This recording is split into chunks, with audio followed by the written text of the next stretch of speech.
from the Library of Congress and the Smithsonian National Museum of African American History and Culture. Okay. This is Emilye Crosby with Mrs. Frankye Adams Johnson, December 6, 2015 in Jackson, Mississippi.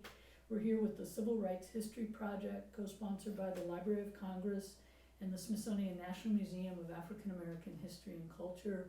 And John Bishop is also here doing the recording. Thank you very much for doing the interview with us. Can you tell me when and where you were born and about your family? Okay, I was born in a little town called Pocahontas, Mississippi. It's about 15 minutes north of here, about 9 miles, like it's north of here, 49 Highway, and I was born there into a family of sharecroppers. And so I lived there in Pocahontas, Mississippi, grew up there until I was about 12 years old, and my folks moved to Jackson, Mississippi. Yeah. What precipitated their move to Jackson? Just a hard life of sharecropping. My parents divorced, separated, but I actually was the daughter. I'm the daughter of 4 girls born into a first marriage of Merchant and Adams.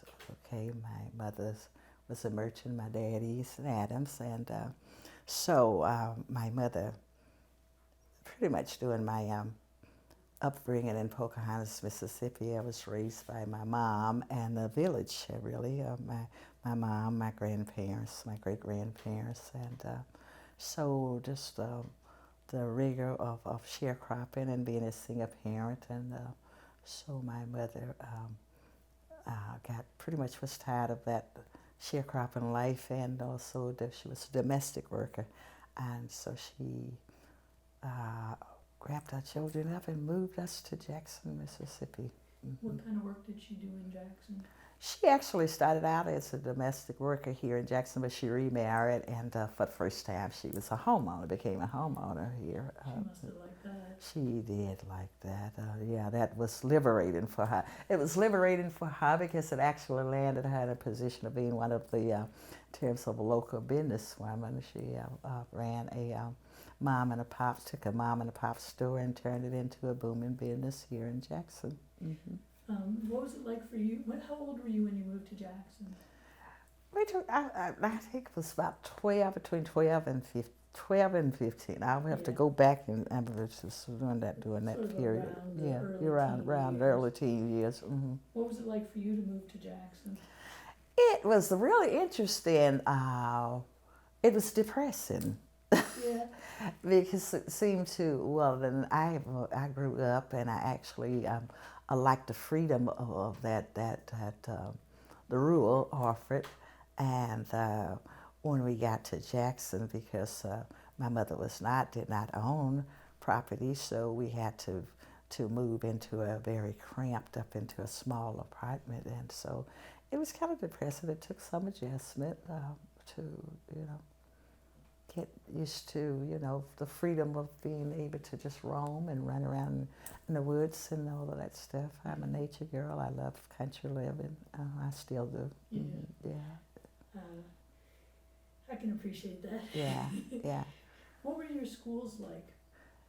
Which part? Pocahontas? Both of them, actually. Interesting. Now, school, I did not know, I think, until I got to be 6th grade. I went to church schools, and I lived in Pocahontas, and I went to church schools from the time I entered school till about 5th grade. And yes, I finished 5th grade at church schools, and then we were bused to a district school in Clinton, Mississippi. So I took the bus to Clinton. Church, it was really interesting growing up in Pocahontas, and I know you hear a lot about how bad and how terrible and how things were.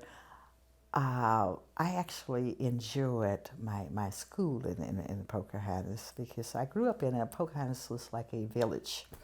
And so I guess growing up for me was quite different than that schooling as it relates to schooling. Once we started once we was started having to take the bus to school, there were times when I really could not go to school because we had to, during the harvest season or during the planting season, then we had to stay out of school and help, with the crops. And so those, I think, was my first realization of what it meant to be black and poor and what it meant to be a sharecropper.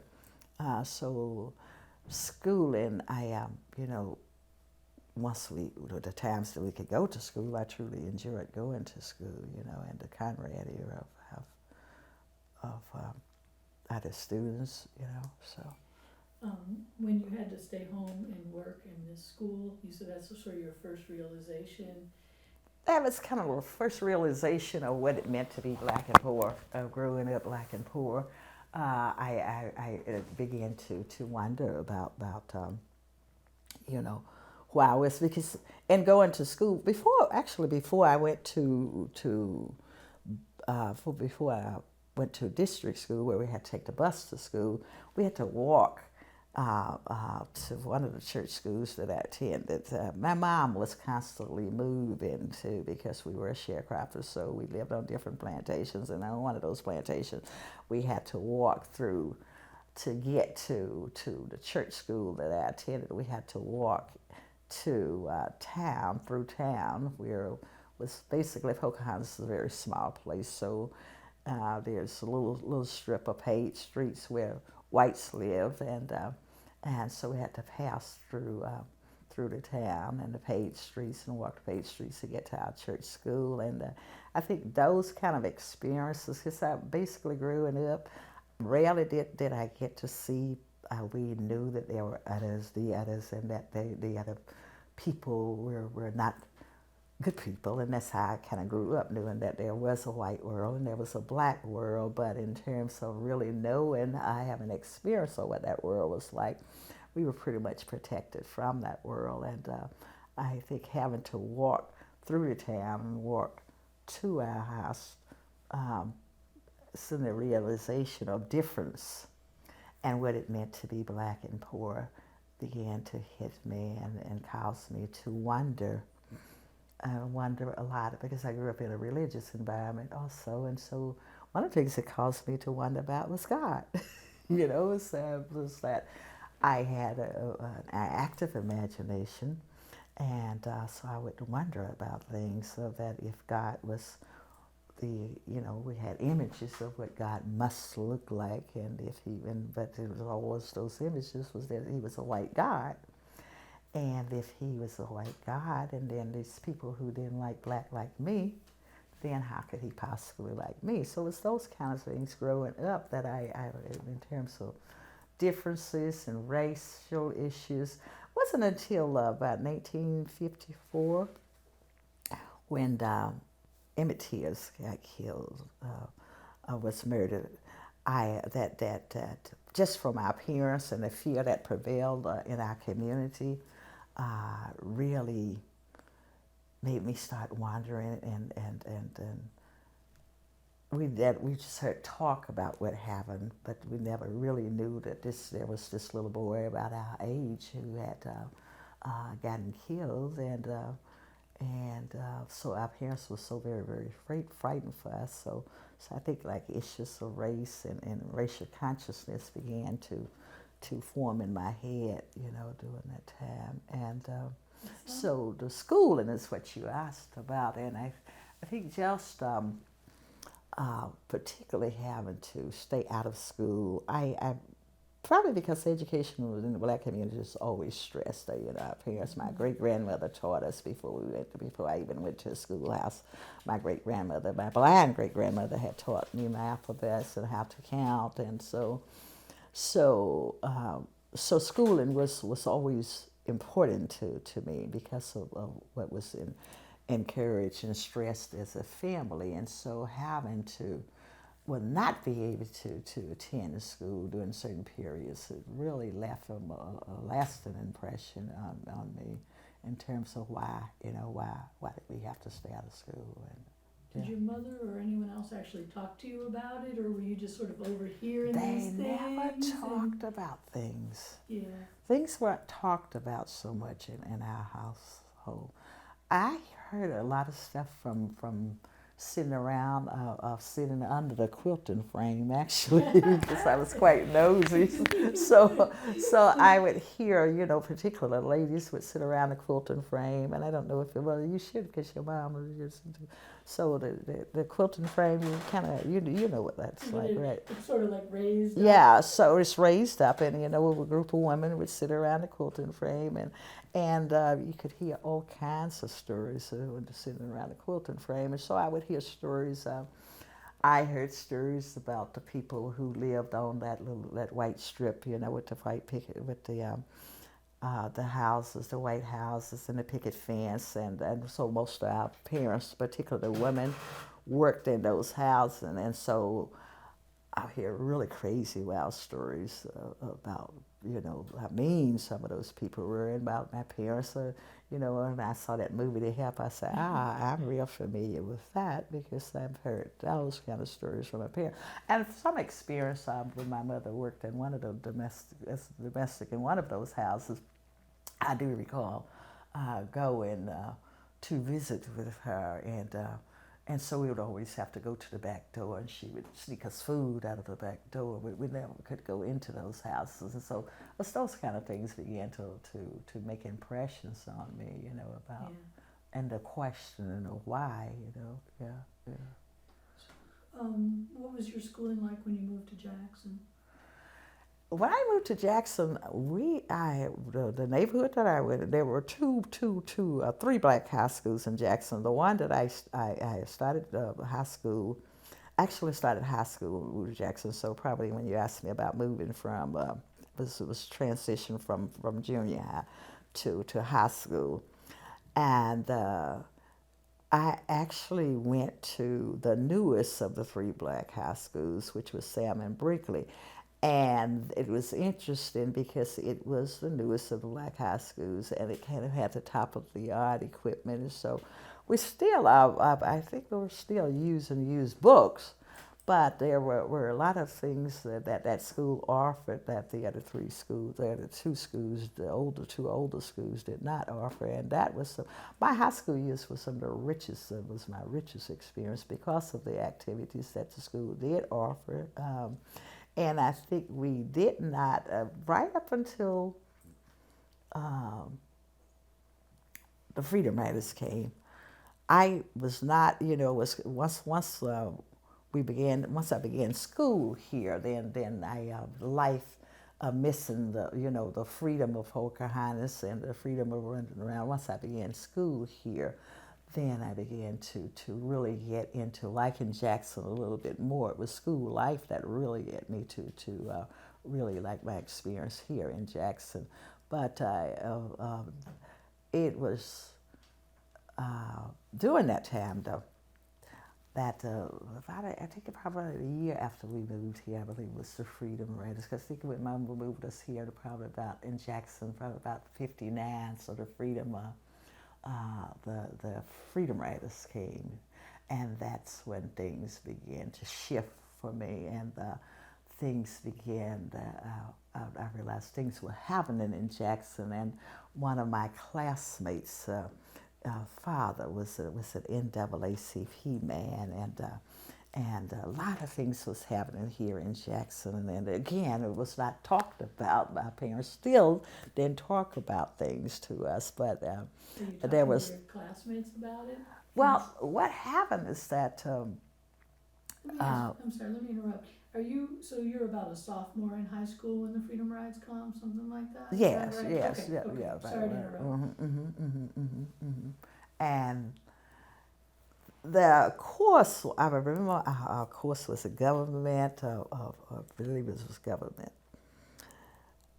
began to shift in terms of what we were being taught, and new things very unfamiliar to me. The word communism, and I was clueless to what that word meant, and so this language, they began to, I suppose the schools must have mandated their instructors to talk about what was going on, but in a negative light to deter us from getting involved. And so I wanted to know what that word meant. You know, so we were touched. The lesson was being anti-communism, and I wanted to know. So I asked my god brother, whose daddy was very active in the NAACP. And so he began to tell me about the Freedom Riders and things that was going on here in Mississippi, and so I wanted to know more and more and more. So I started going to. They would have meetings at his father. The NAACP would have meetings at his father's house, and so I started going to those meetings with him, and. So I got to meet Emilye Crosby eventually. I started going to mass meetings, and so this was about 62 when I started, and 63. Can you step back and, can you describe what it's like for you as a high school student to be sitting in on these meetings of the NAACP? Can you give us like a picture of that? Yeah, I tell you, I would see it, and I tell you, one of the most impressive, it was the singing, I think, that really got me. And Miss Fannie Lou Hamer was probably would always, because I was just so anxious because there were always such, it was always excitement in the sense, and that's what I thought then, a sense of excitement, and people would talk about things that was so unfamiliar to me, but I always tried to get a front row seat so that I could hear Miss Fannie Lou Hamer sing. I would love to hear her sing, so I would sit there and just kind of sit there and gaze like a starry-eyed kid and wanted to just, you know, just woman, because I didn't know any other woman like that. I mean, I knew I was raised around women pretty much, you know. I was raised around my grandparents, my grandmothers and my great-grandmom. But this was a different type of woman. This was, and so it was like I would sit there like a starry-eyed kid, and I remember thinking of how I want to be like that woman there, you know. And it was Miss Fannie Lou Hamer, Miss Annie Devine, you know, and Miss Victoria Gray, and those were the three women that was just kind of impressed me as a young woman, you know. It's like, wow. Were they running for Congress then? I don't know that she was doing that time. That was when it was like later on, maybe in the 64s, around that time. This was before then. This was, as I said, I started going to mass meetings in about 62. And 63 was when I became when I did my first act of courage came in 63, that the Tougaloo College students, the Tougaloo Nan, you know, they had to try to integrate, because now I was meeting these college students. One lived in our neighborhood, one of the persons who was involved in the Woodward City Inn, and she lived in my neighborhood, and she was also one of the youth leaders of the. At this point, I had John Jackson of Youth Council, and you know, Emilye Evers started up, and the North Jackson Youth Council, and Pearlina Lewis was a member, well, actually she was not a member of our church, but she lived in our neighborhood, and we occasionally went to the same church. So she was one of the Tougaloo students who sat in at the Woodworth, and it was during that period of May 31st, 1963, was the first actual march that went on, and I spoke to you about the Fairground, and so this is leading up to the Fairground. I knew that Cleveland, my godbrother, who had introduced me to pretty much the movement and what all of this meant, had gotten me involved now in helping organize the students. The Woodworth on May 28th, I believe. It's about 3 days before we marched. We were marching in response to the brutal attack on the Tougaloo students, Ann Moody and Joan Trumper, and so that day that they had gotten beat up there, and so Megger had organized, the high school students to protest, and so I had no clue of what this was like, except that I was really excited about it, and I had no clue, even though the students had gotten brutally attacked during the lunch counter. I had no clue of what might happen to us. I was just a teenager who was like eager to be a part of something, and what proceeded when we organized, and it was very well organized at the 3 black high schools. Would walk out. Students would walk out of the 3. Jim Hill is in West, and Brinkley, North Jackson, and I guess you say Lanier is kind of central, and so we would converge. We would march downtown, but we never got any further. We got about a quarter of a mile from our school, and what happened there was just like, it was something like, I guess, out of the Twilight Zone or something, that all of a sudden we were just converged on by all of these,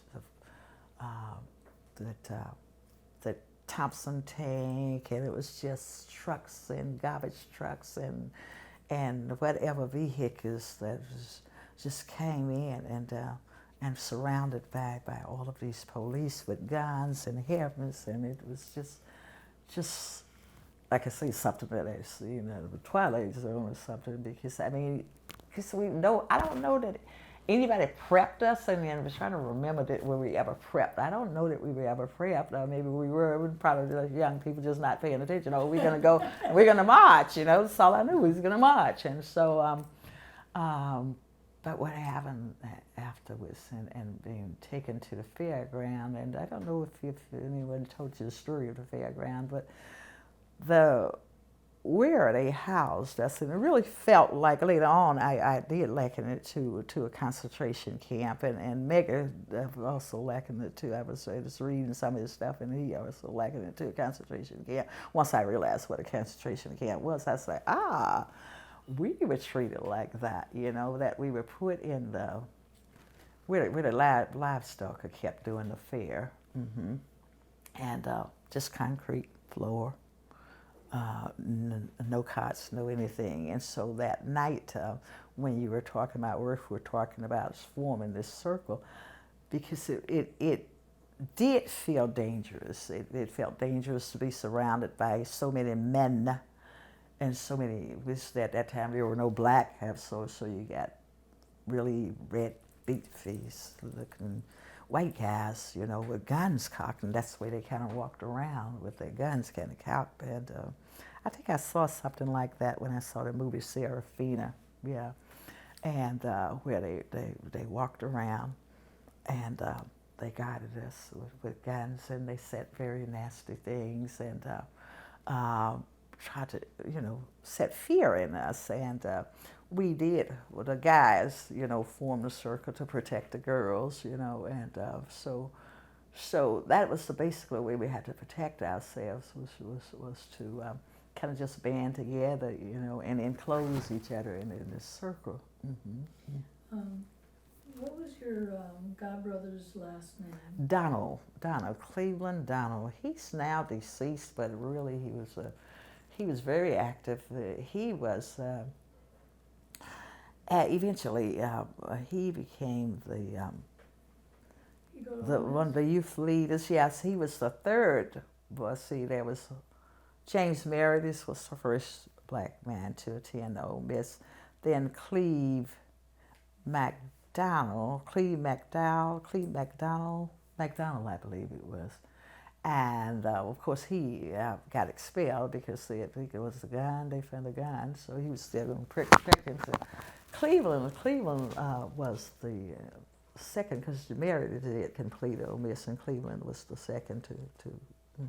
And he was your godbrother? He's And my so- godbrother. And Mhm. so he was one of your important connections then to the NAACP? He was the connection. He was my most important connection to the movement because I was clueless because my parents just, you heard about them. Basically, I heard stories about how bad things were for black people, but never did they talk about it either. It encouraged me to get involved in anything. As a matter of fact, once I became very involved, and it was after the march, of course, then it was several other marches, and so that became, for me, particularly the summer of '63, became my summer. My summer job was marching and protesting pretty much. I lived to each day to get up and go to head down to the Masonic Temple to wait for my marching orders, whether we had to march or whether it was to pass out flyers, And so shortly after, Mega got assassinated shortly after my first march. Mega got assassinated in June. My first march was, so Mega got assassinated shortly after that. And that, once Mega got assassinated, things began to really, then I began to feel, the seriousness of what it meant to be a civil rights, to be a marcher, or to be a freedom fighter, because we freedom fighters is how we saw ourselves, what it really meant to be a freedom fighter, and that it was dangerous business, but even with it being dangerous business, the fever of having, I think I'd gotten the marching bug, I'd gotten the freedom bug, and the word freedom, which always, for me, it seemed that I was born with a sense of freedom. I've always had this sense that I never wanted to be confined. I never wanted to be beat upon. And I would run away a lot to avoid whippings. When I grew up in Pocahontas, I would go into the woods to avoid. So that freedom, it just rang. There's something about that word that just rang. Something special to my soul, And the interesting thing about it, in terms of I on one of those marches, I got hit across my back, and that was the one after Mega. When Mega, they had Mega's funeral. I was in jail. Many of us was in jail because we had there was a march stage right after Mega's assassination. The next day after Mega's assassination, I believe Dave Dennis organized this march, and it was really emotionally charged. It was a real emotionally charged march, and a lot of us marched that day. And on that particular day, that was the day that I did get hit across my back, because I had, gotten accustomed to marching and demonstrating, and so I always carried a writing pad with me and something to write on. And so this particular day, we were sitting after they had it, because by this time, that if you march, you were going to get arrested. There's no question about it. If you march, you were going to get arrested. And so on this particular day, we marched, and I had my writing pad, and I was sitting in a paddy wagon. It was very, very hot, very, very hot, and so I was fanning with my writing pad, and I dropped it on the ground. And I very naively, I did ask the one of the officer if he would pass it to me. He just looked at me, and so I just jumped down to pick it up. And as I got back into the paddy wagon, it went whap across my back. And then he cocked his gun, because on that day, I think I realized that it was questionable about how then it became questionable about whether I really was nonviolent, or because I wanted to fight back, and I was going to fight back. And I went to fight back at him, and some of the other marchers grabbed me and said, no, he got a gun, and he's cocking his gun. And so they pulled me back up into the paddy wagon. And what really infuriated me more about that than anything else is that I had defied my grandfather. We're talking about freedom. My grandfather was a tyrant, and he believed in beating just some GP sometimes, and so I had defied him and defended myself against him, and had actually violated the sacred rule that you don't talk back to your elders, and you wouldn't dare dream of hitting them. But I actually had defied the only man, so I had never been hit by a man. I had never been hit by a man, and the first man that hit me was a white Southern police officer. And so that thing really was a turning point in that hitting, and I think right after Medgar's assassination, and it all began to really, the seriousness and the violence and all of that really began to affect me, and I think that's when my anger began to set in, and I began to kind of suppress it, because we couldn't fight back, and I just stayed angry. After I was hit across my back, I stayed angry. I wanted to fight back. I wanted some kind of sense of justice, and I think the fact that I had defied my own grandfather, and here I am now, I can't defy this man, I can't defy this system, and I have to stand true to this nonviolent policy, so. Did people talk a lot about nonviolence, or did you go to any workshops? I went to workshops, where they trained us. As a matter of fact, one of the persons, Jesse Harris, he's recently passed, and he was basically, they would train us down at the COFO office, and we got a lot of training. Some of the SNCC people, after Medgar's assassination, the young people here in Jackson particularly, felt kind of like a void in our life, because Medgar was not there to lead and guide us and give us a sense of direction. But then there was the SNCC people at the COFO office, but many of most of the SNCC activities, much of the SNCC activities were either in Macomb, Greenwood, and so there was this sense. So Jesse Harris was put as a lead person for the young people here in Jackson. Jesse Harris, Dave Dennis, and so we just kind of started. Many of the young people that was marching prior to Medgar, during the time that Medgar lived. Now it's just kind of at a loss. So where do we go, and what do we do, and who really care about us, really? Because Medgar was that kind of a person. For me, he was a kind of like a loving father, since I didn't grow up with a father, around me. So that became like my idea of what it would be like to have what it was like to have a father, So he was, because he had that kind of caring about. Before we went out in the street to march, Medgar would always prep us, and Medgar was always concerned, particularly once we got arrested. He was at mass meetings. He would always plead with the older people. You got to get those young people out of jail. With the danger that they are in, we can't let them stay there.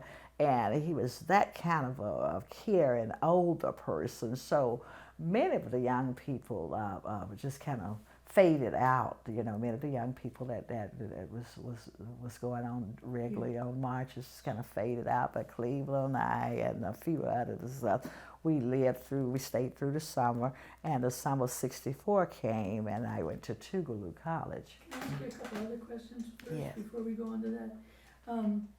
I've heard about the march on the day of Medgar Evers' funeral, and I think that must have been, when you're arrested, and people have described this sort of fight or conflict between the march and the police. Yes. Were you there in the middle of Yes, that? yes.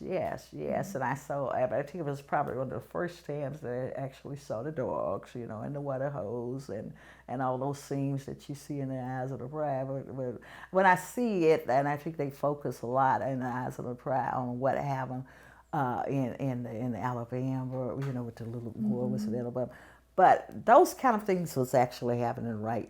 I think if I remember that march, we started there at the Masonic Temple point of march, and so we came from there to downtown, and I remember almost vividly because it seems that there was in that route, it seems that there was also that the white Masonic Temple was somewhere long there, and it was very, very furious. That the dogs and I don't know.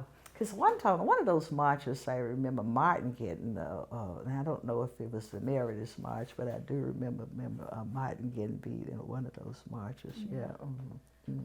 Yeah.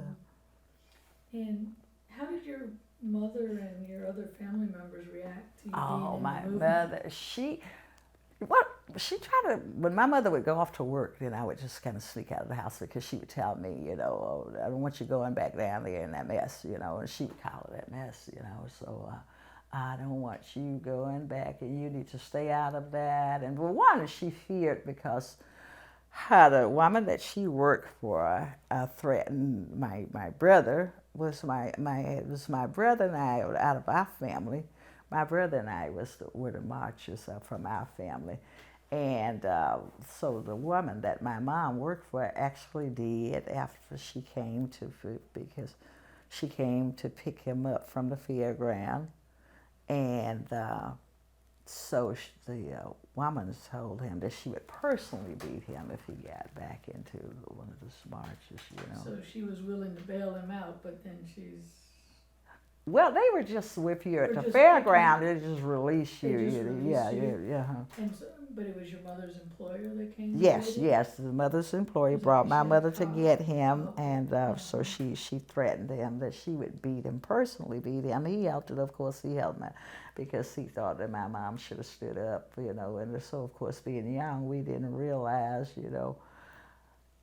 the fear and the repercussions, that our parents were up against, and so he stayed pretty angry, and I think I did too, because I was like, how could she let that white woman talk to my brother like that, and she, for a long time, my mom, she wasn't much she could do because I would, she could beat me, but she never did. She just threatened me, if you get back out there again.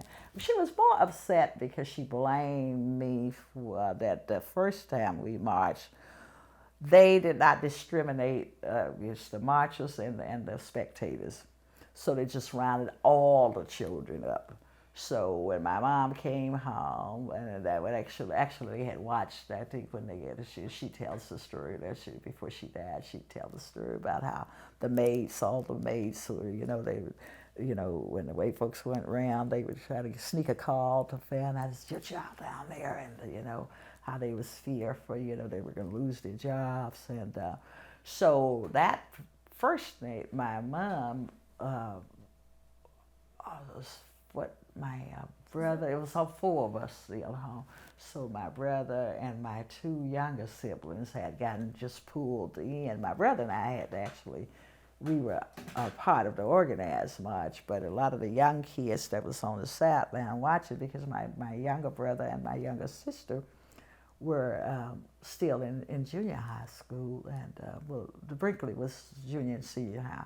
So we were in high school, and the youngest was still in junior high. So, of course, the junior high school kids were not a part of the march, but many of them did get pulled in. And so they basically, that first night, they they identified, you're going to stay here because you were organizing, so they kind of identified the people that they thought were the leaders, and they kept us there, Mm-hmm. Was that after the Tougaloo 9? Yeah, that was after the Tougaloo 9. Did they use the tear gas that day?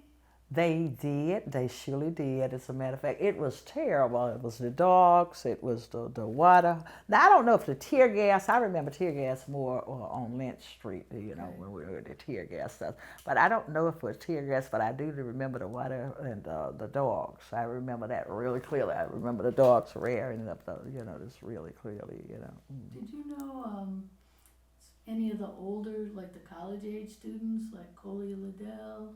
And Dory. Yes. Dory, I met all of those people when I went to Tougaloo. Okay. I went to Tougaloo, and that's where we had it in 1964. I went to Tougaloo on a musical scholarship. I went to Tougaloo College, and so because I had spent the summer of '63 just being drenched in the movement, and I went there, and that was the summer of '64 when I went there. It was Freedom Summer, and I remember going there, and I went there as a pre-freshman. And because I was so entrenched with the movement, of course, it was Freedom Summit and all the people that were there on campus, and so that's how I got involved with as a SNCC worker, because I was already involved in the movement. I had gotten involved in the movement, but I met all the SNCC people when I went to Tougaloo College. So I met Joyce and Dory and all of them, What was it like to get out to Tougaloo and, you've been in the movement, but Tougaloo and meet all these older people and these full-time activists? It was very, very challenging in the sense that a lot of the older people didn't treat us with the same kind of respect. We couldn't, and that was, we couldn't travel, every now. I think when Stokely came, and Stokely took us under his wing, I ended up going to Greenwood to do voters registration work when Stokely came there. But being at Tougaloo, one of the things that connected us and those of us who, there was about 6 young women altogether, 6 of us who had, one of the persons that was my friend, became my friend during the pre-freshman program. Her mother, Mrs. Annie Devine, daughter, and I was in school, so we were in the pre-freshman program together, and so that kind of, because she was the daughter of Mrs. Annie Devine, so that gave us some sense of importance, as it relates to being a part of the movement. But we weren't necessarily treated, well, first of all, they knew the danger of it, so they weren't trying to just take young kids off, somewhere and expose them to the danger, of movement life. But we had tutors from Brown University, and that kind of helped us to stay, to get more involved, having those tutors from Brown, because they were also part of, the activities that was going on there on campus.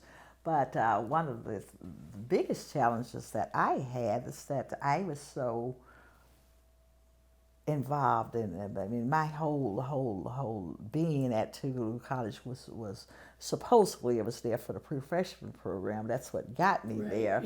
But because I had been so active in movement, it had just become a part of my life, and so I would spend much of my time, with being up under the Freedom Riders, just being up under the SNCC workers, and so I actually got kicked out of the program because the woman who headed up the pre-freshman program was very, very conservative, and she told me I could not come back to the program, and I think I started doing stuff. My mother has always had an open door policy. We could always bring people home. So at this time now, I'm beginning to bring white people to my house, and so that's when my mom was like, "Oh, no." She called me and said, because I was just used to always, as we was growing up, my mother always had an open door policy. We could always bring children to our house, and she was always feeding people, and so I just felt, I'm going to take my newfound friends to the house, and so I took my newfound white friends to the house, and my mama told me straight up. She called me aside and she says, "They're not going to have it, and I'm not going to have it. You are really putting us in danger here. So she was like, "That is dangerous business you're doing. You cannot bring those people back here to this house." How did you feel? I felt just confused. I really did.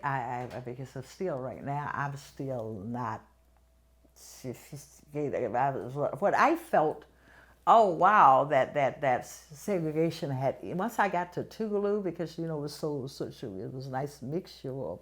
Was my first time. One was my first time ever being around white people in terms of really a close up intimate setting and that the white students that was there at Tougaloo did not treat me any different, and I guess because I did not personally know what, except for the time that I was hit across my back, I knew what it was like to be hit, by someone that was so filled with hate. But I did not judge. I thought, well, all white folks are not bad, Here's some good white people, and so, and I didn't understand. My mom was like, "What's wrong? Well, you're acting like these people, And so, it wasn't until I got older and started. Now I can analyze things, and understood why my parents, my mom acted a certain way, in terms of that it was fear, that if you you could get killed. I don't think you get killed. You can cause this whole family to get, So I think I did not know. I just wanted my mom to. I wanted my mom to be a freedom fighter. I wanted my mom to embrace the movement. Yeah.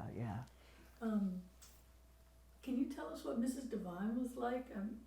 She's one of those Mississippi movement heroes, but I don't think very many people around the country know Mrs. about her. Devine was very quiet, but Mrs. Devine, the three of them, and I want to talk about it when I talk about Mrs. Devine, Mrs. Devine, and they was just fearless women, but she was the quieter one out of all the three, Miss Victoria and Miss Annie Devine and Miss Fannie Lou Hamer, and Miss Devine was the quieter one of them. She was just I just remember her as being very, very quiet. Yeah, very, very quiet. Fierce worker, but very, very quiet. And I think probably she. I tried to get her daughter to Barbara to talk about her mom more and to maybe write about her mom. Yeah. That would be wonderful. Yeah, maybe because out of the three of them, she doesn't, because I guess she was the quieter one. I don't think she's as well known. No, she's not. But so when as I say, I know from those three women, they were always together. They were always together. Wonderful organizers. Yeah. Freedom. So you got kicked out of the pre-freshman program. Did you still enroll in Tougaloo in the fall? Yeah, they allowed me to come back in the fall. I got kicked out of the program, but I was able to come back to the fall, and and it was really interesting.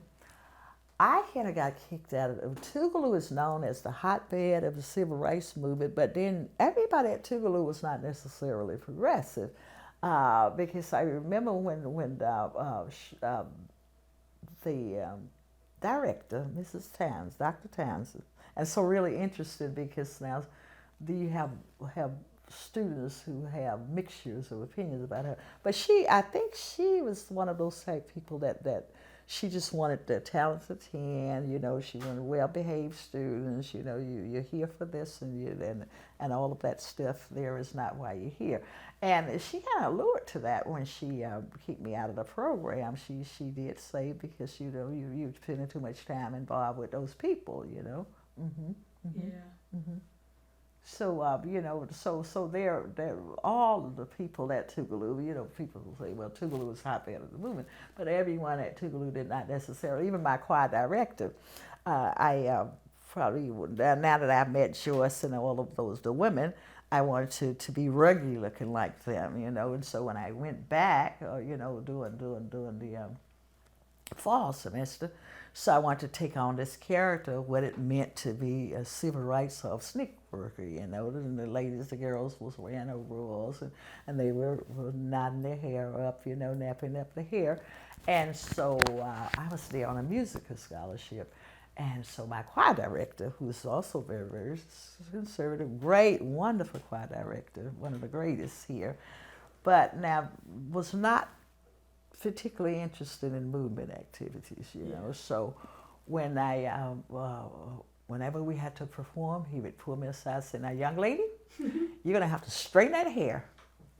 You know, I could never wear my hair natural when we performed, you know. So you had that kind of mixture there, Tougaloo. You had the Berinsky types who embraced social change and encouraged us in sociology classes, you know, and talked about social issues, you know, and so you had the Berinskys, but then you had the Townsends, you had the Popular Lovelace, and you also had, I remember one time we actually protested on the president's lawn, you know, because President George Owens, which was he was very conservative. But interesting enough, he did keep up with all that went on as it relates to movement. I had an opportunity when I moved back here to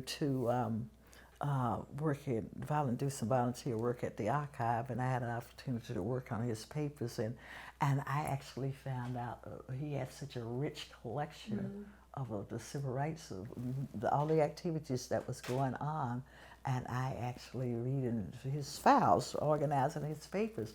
I actually got to read a lot of the details of things that I had missed from just being out there, being an activist, and not knowing all the details of everything that was going on. I think that would be very interesting. What? To be able to read those things. No, it was. I would sit there just when we were processing his paper, I would just sit there and I'd say, wow, this really conservative president kept these really rich files on all of the civil rights activities. Yeah. So you said that you had met like Joyce Ladner and some of the other women in SNCC, and you wanted to look like them? Yeah, I wanted to look like them. I wanted to, so the first thing I did was to, I think I never got me in overalls, but I surely said, well, at least I can knock my hair up. Yeah, they were like my role models. I looked up to them because they could get to do things, and when they went to those were really, really sad times for me, because all of those big girls that was going places, you know, they could go to, you know, Atlanta, they could go to Atlantic City, and the only thing that my mom did allow me to do was I did go to the March on Washington. I don't know how she allowed me to go to the March on Washington, but I actually did go to the March on Washington. That was an interesting experience. Yeah, tell us about that. Now that was an interesting experience. It was really interesting when we left out of Jackson to go to Washington. I remember our first stop was in Meridian. And so we had our first stop in Meridian, and when we were going out of Jackson, of course, you know, we're still very segregated, and so of course we went to the rest stop, and we went to the colored folks side, and we didn't even think of going to the white folks side. But was it a bus? We were on a bus. About 6 buses left out of Jackson. And so they had the bus of ministers. I remember that most of the ministers were on a bus, and then there were a bus that just carried us young people, and we had chaperones, of course. But I do recall that so when we came back, once we got to Washington, and of course it was just so much excitement. It's just so much going on, and so many people that as a young person you just felt just like, I'm just happy to be a part of it, you know. And I remember that mostly it was like one big picnic for me, you know. I kind of sat, and I remember sitting around the monument and putting my feet in the water, you know, and just kind of hanging out and hearing all the speeches. And but it was so exciting. It did feel like, for a young person like me, that we had, because that was my first trip out of Mississippi, but it was the first trip that ever meant anything, you know. It was so powerful, you know, just to be in this sea of people, just to be a part of this sea of people. And so I did feel a sense of that in my young man, that we had done something in Washington, that just by us going there meant that things had changed, that we had changed Mississippi somehow. So when we came back, and we were so fired up from all of that energy, so when we came back, we made that same stop in Meridian again, and this time we did not go on the colored folks side, we decided that it's time. We're going to integrate, So we just naturally went to the white side to the restroom, and that there was I believe that bus stop then had a lunch counter there also. So we came. So I remember coming out of the restroom, and when we came out of the restroom, a fight had broken out. So it was a group of young white thugs, and they were on motorcycles, so they'd come in and they began to attack the men. And so when that happened, we were like, we're going to fight back. We just came from marching on Washington, and we're not going to take no more of this here, So the minister, so once we came out of the restaurant, because the fate out of the restaurant onto the outside now. So that's when we realized the whole town of whites had come out.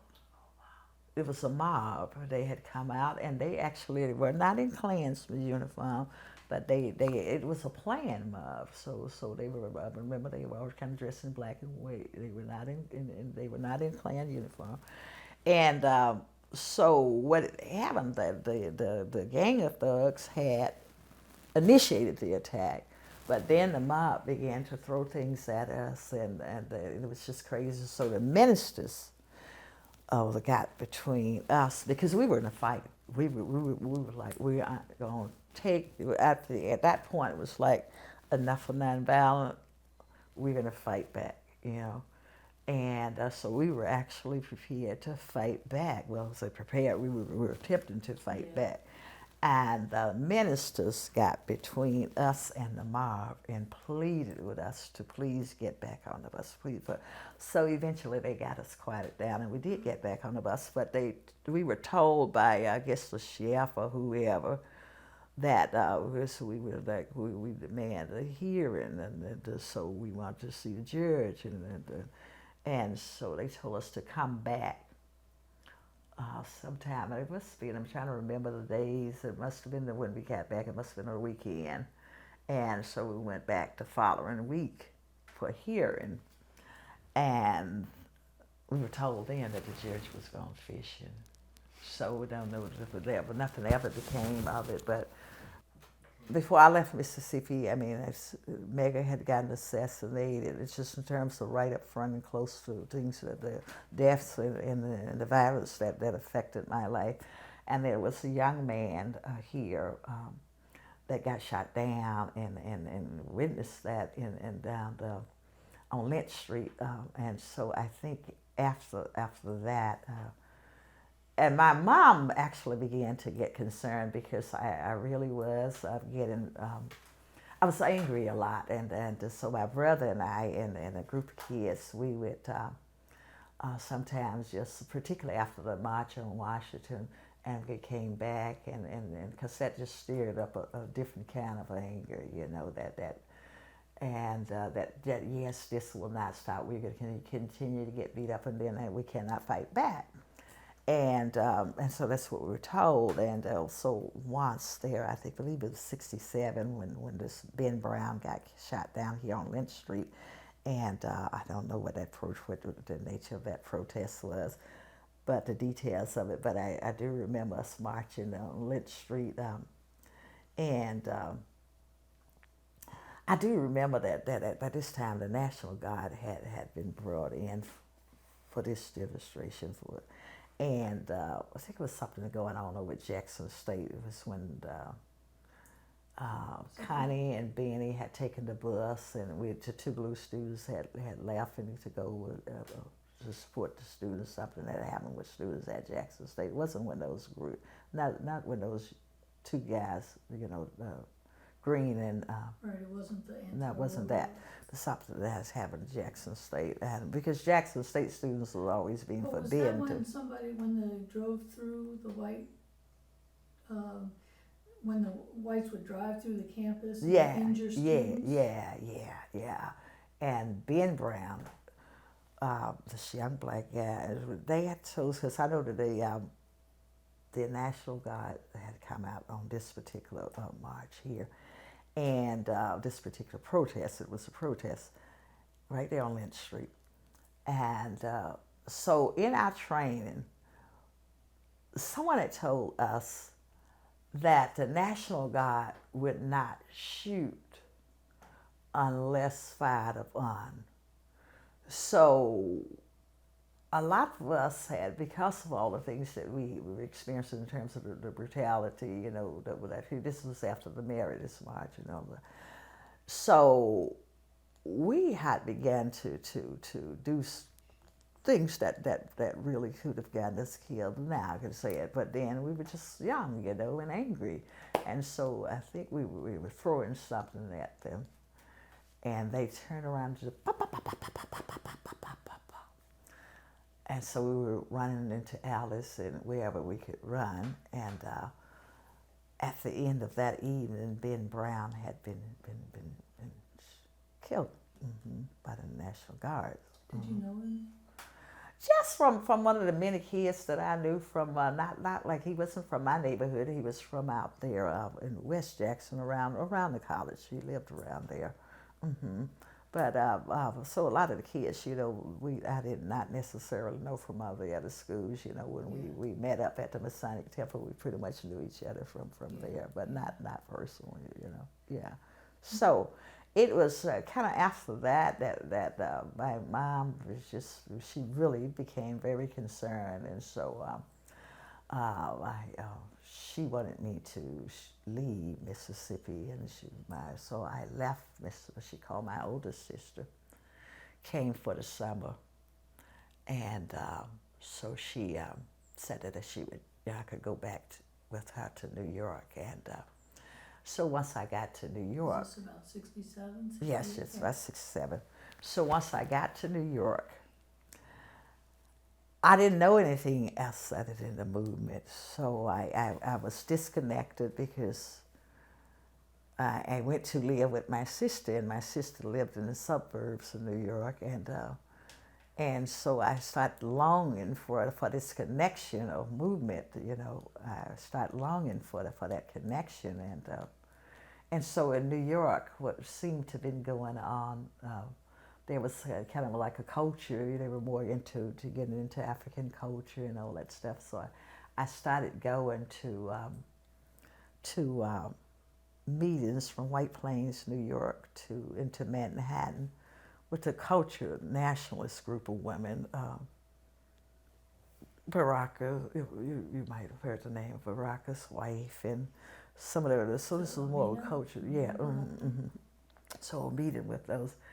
And I was used to being active, being grassroots organized, and getting up doing things. And mostly this was an intellectual group of women, and who basically did a lot of kind of semantics, and so not the kind of movement that I was accustomed to. And so, having gone to one of those meetings, I actually met a group of people on the streets of Harlem, 125th Street and 7th Avenue, and with their black leather ties on, and I liked the language they were talking. I liked the zest. I liked that they were out they were with the people, and like I was, you know, accustomed to in Mississippi, you know.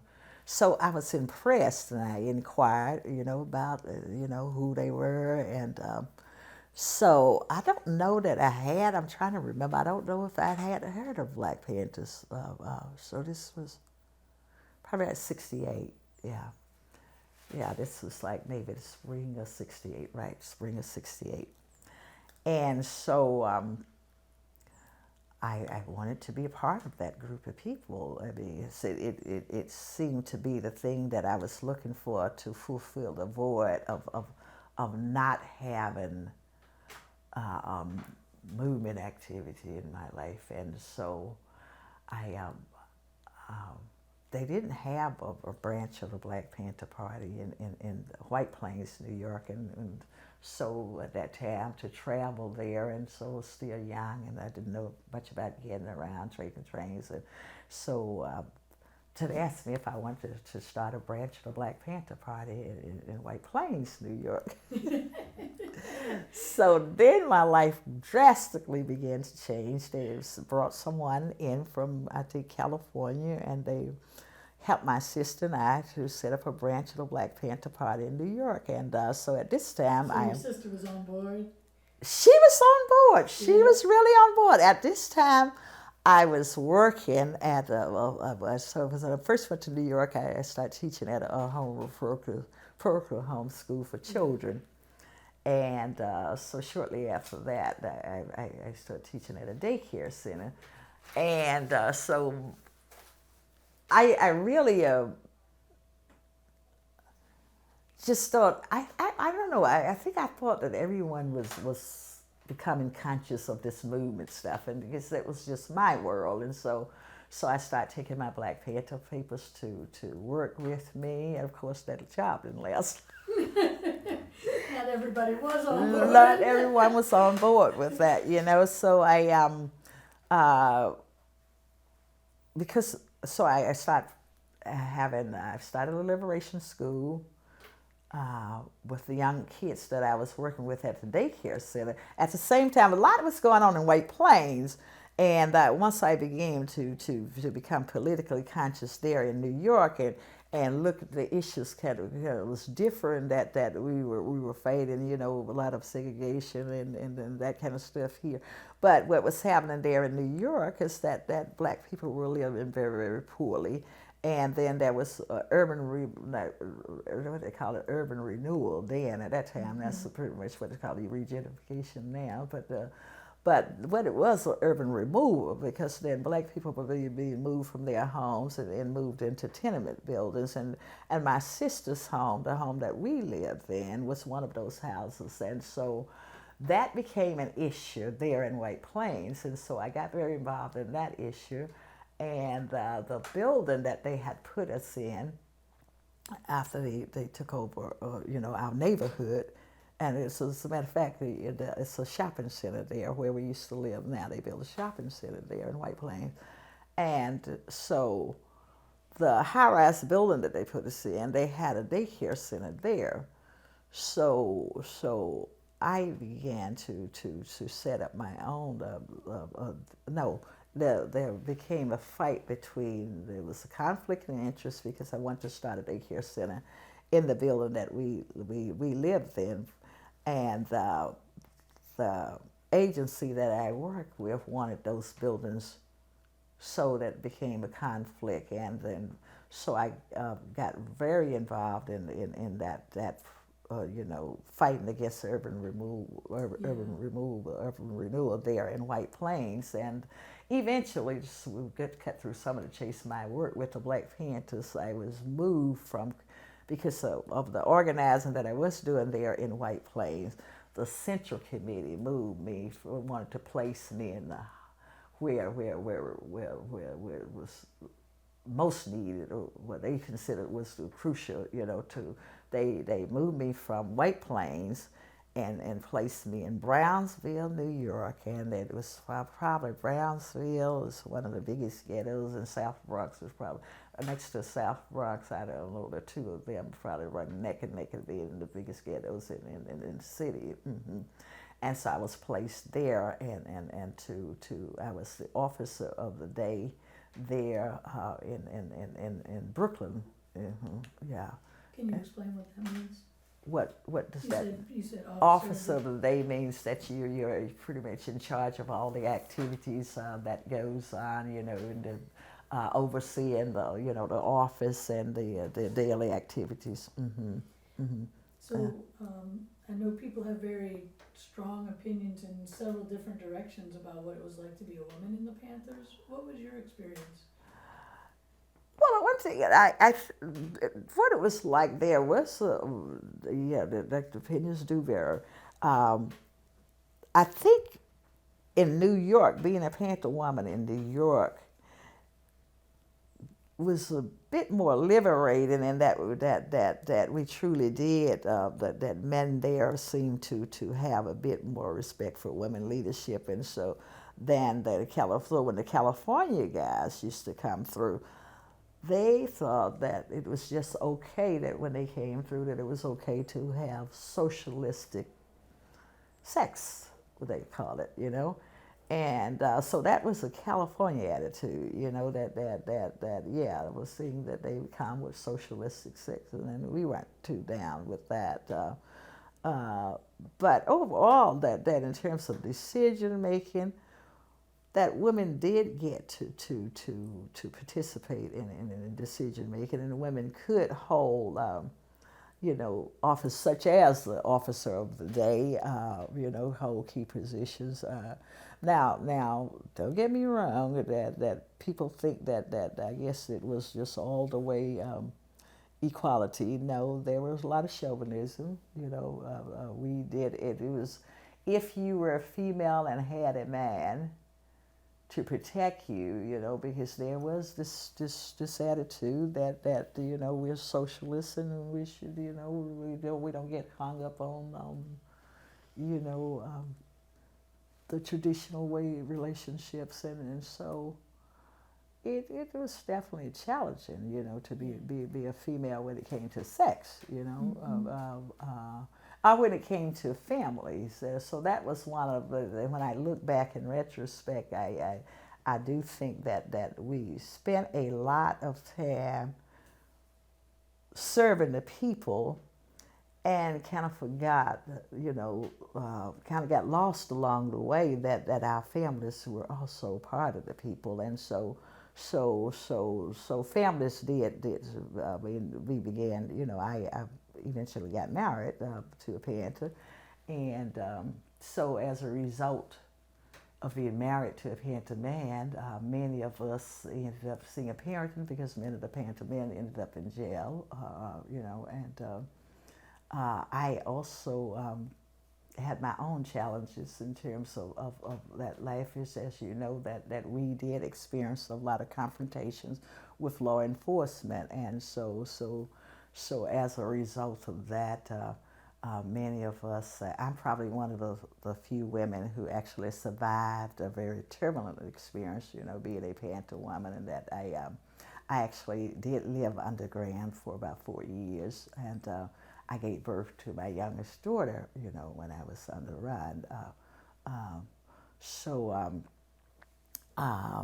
I think when looking back in retrospect, the Panthers is definitely a very controversial one. It's very controversial, but it's also you can't just put Panthers in a bag and say, well, it was bad, it was good, it had its. And so when I try to look at that experience, I try to look at what worked and what did not work.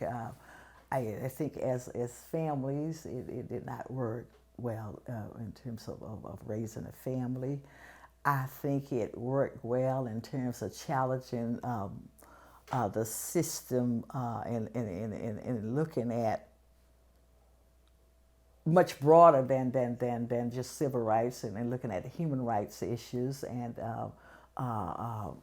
also solutions, that it had a solution to some of the problems, you know, much more than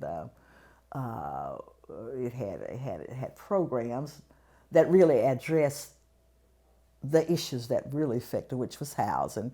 In the urban cities, housing is a big problem. In urban cities, what I realized as growing up in Mississippi, though segregated as we were, and as hard as times, difficult as life might have been here, what I did not know was what it was like to go hungry, you know. So I learned that children go hungry, that children get bitten by rats, that children actually get roaches in their ears, and that these kind of things actually happen in this urban environment that I had to find myself in, you know, that these are real issues that really happen, and that we had real programs to address those issues, you know, and ways of insisting that one of the things that I think that I can appreciate about the Black Panthers is that one of the things now that happens, that free breakfast in schools, were one of the programs that we initiated. You know, we were the first to initiate such a program, and children had, because the whole concept is that children could not learn adequately if they're going to school hungry, which they were. We actually would round up children who actually did not have breakfasts in the morning. We'd round them up and take them, you know, to the breakfast programs. But I actually, when it got back to what it was like to be a female, I actually used to do the Women in the Black Panther Party is one of the big things that I do talk about a lot, and that many of us, particularly once we began to have families, and so we did suffer a lot in terms of having to raise now these children on our own, and also having to be, you know, that oftentimes we were put in positions like my going on the lamb was a very dangerous and unsafe thing to do with a woman, you know, that had, with a mama who's a mother, but it was kind of expected of us to be guerrilla woman and mother too, you know, at the same time, because I mean we looked at models, you know, the Ballad of Algiers for, you know, and where women actually have babies on their back in the gun, and so that became a romantic kind of notion to it, that we could actually do this to be, you know, revolutionary guerrilla and mother at the same time, you know. So those were very challenging times, and I remember because I did try to once I began to have family, I wanted my children to come first, and I remember later, years later, a brother in the Black Panther Party said to me later on that he always thought I was one of those bougie type sisters, and I said, well, why would you think I was bougie? He said, because you just always seem to be about your children and stuff. So, you know, it's those kinds of contradictions, you know, that I question, you know. It's like, okay, so it's not okay to be a mother. It's not okay to say, well, I just want to spend my time making sure that these children are safe, and you know. So now you were asking, what was this question you just asked me? Oh, about what it was like to be underground? I tell you, I actually never thought I would. I think the reality of being underground and the reality of actually I've seen in my life that there's two things that I have served my time for, and that is the experience that took me underground, and that it probably was one of the greatest mistakes that I made in terms of my movement activity, in terms of being a Panther woman. It was a turning point in my life, in the sense that that I made a decision to do something to go against my better consciousness, that you shouldn't do this here. You should let someone else do this here. This is not for you to do. You have children. But I think being a female, again, going back to female, I think it got down to a point, particularly after the split in the Black Panther Party, where it was most challenging for women, because it was like being displaced of this place. Once the split, I didn't have the comfort again. It was like going from New York, from Mississippi to New York. I no longer had the break between my life as a civil rights activist and what do I do with my life here in New York, and having joined the Black Panther Party now. Very short-lived. We're talking about a very short-lived experience, because I joined the Black Panther Party in '68. So in 1971, there was no longer an organized organization. So again, it is, what do I do with my life now? Movement has been with my life now, and so we were just pulled and just pulled in all kinds of directions. And I did come home to Mississippi in '71 to try to regroup, but the powers that be was not going to have that, because once I came home, I brought danger home to my family, as my mother would put it. You know, that's the way my family felt about me, that I had brought danger. I didn't invite danger. Danger followed me here because a female, again, it's like that if you're female, then you know what the system, as far as the system is concerned, you know what's going on with these men folks. And so danger followed me here to Mississippi, and so I stayed in Mississippi, but it got uncomfortable, and I felt that, no, I don't want to expose my family to this. I don't want to expose all of the people, you know, that I've gone to school with and are now exposed to the kind of COINTELterrorism that was going on during that period. You know, there wasn't so much anything that I had done. It was supposedly who I knew.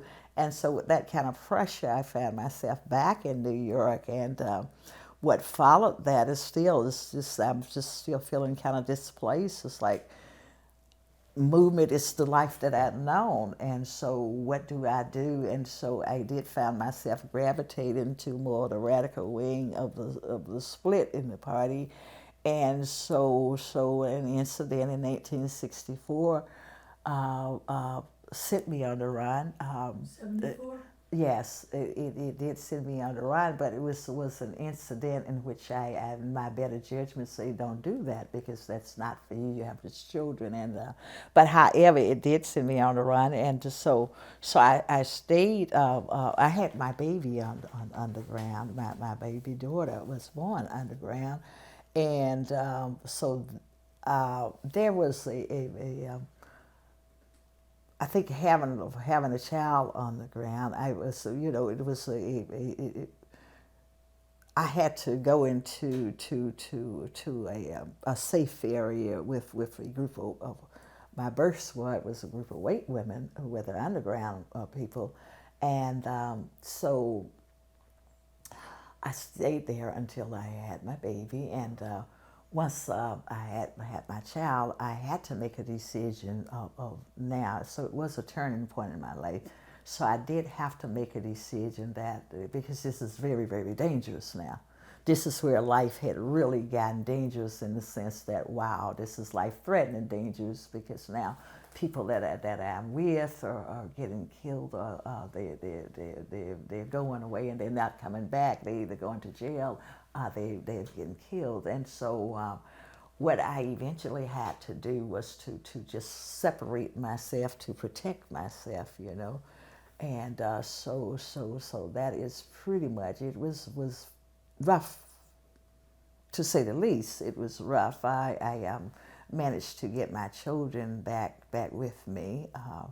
The two older ones were with family members, so I managed to get them back, because that was the most depressing thing that I had this experience, was to be separated, to have my children, you know, here and there and not with me. And so I managed to get my children back together, and I managed to survive underground by you know, networking and creating my own support system in a sense.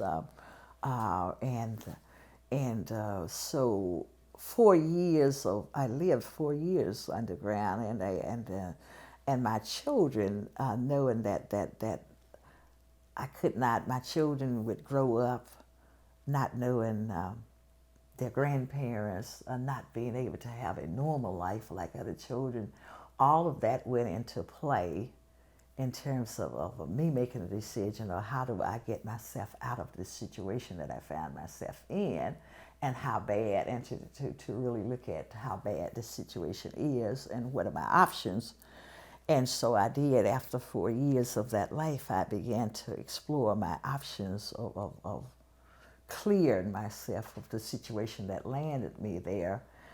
And so I did get a lawyer to look into it, and so I was able to get myself cleared out of the situation with pretty much a little slap on the hand, pretty much, and because it was not as bad of a situation as the Assata Shakur situation. Mm-hmm. None of that stuff happened, but it was a turbulent type of life, because then I had to always be looking over my shoulders. I never knew, you know, when the day that I might be gunned down. I never knew, that the day might come that I might get arrested and atoned for my children, and that is the kind of life that I had to live, you know. I remember one day going to the supermarket and I saw some police officers, and I was like, oh, and they were looking at me, and then I was like, this is the day, and so it was that kind of life of always feeling that this is the day.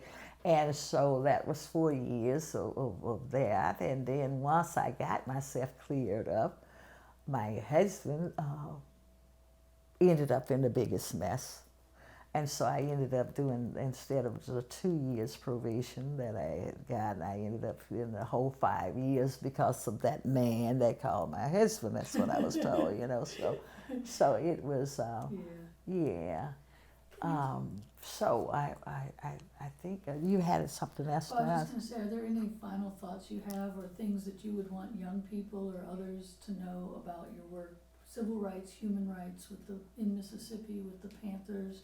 Well, I think with young people, I often try to tell them that stand up for something, okay? That if you don't stand for something, you know, that, you know, that's why I do try to encourage young people, but I also want them to think, okay? Because much of my involvement, particularly with the Panthers and stuff, had much to do with, when we were an organized organization, I felt that there was something that gave me meaning and some fulfillment in my life, and that I was doing things that concretely could make a difference, and that if we're going to be here, you know, since we are here on this earth and this journey, that we should find something to make a difference, you know, rather than just being, you know, and to know what it is, you know, that you can, what it is that you yourself can do to make a difference, and